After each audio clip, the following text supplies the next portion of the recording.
குஜராத்தில் பெய்து வரும் தொடர் கனமழையால் வதோதரா உள்ளிட்ட பல பகுதிகளில் வெள்ளப்பெருக்கு ஏற்பட்டுள்ளது.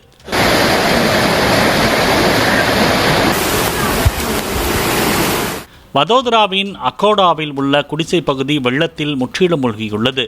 பல இடங்களில் தாழ்வான பகுதிகளில் இடுப்பளவு மழைநீர் தேங்கியுள்ளதால் பொதுமக்களும் வாகன ஓட்டிகளும் பெரும் சிரமத்துக்கு ஆளாகியுள்ளனர்.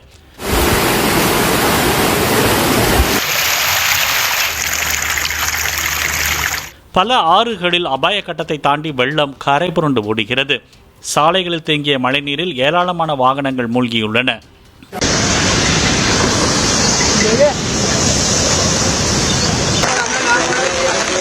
மோர்பி உள்ளிட்ட பல இடங்களில் வாகன போக்குவரத்து தடைபட்டுள்ளது. மழை வெள்ளத்தால் பாதிக்கப்பட்ட மக்களை மீட்கும் பணியில் பேரிடர் மீட்புக் குழுவினர் ஈடுபட்டுள்ளனர்.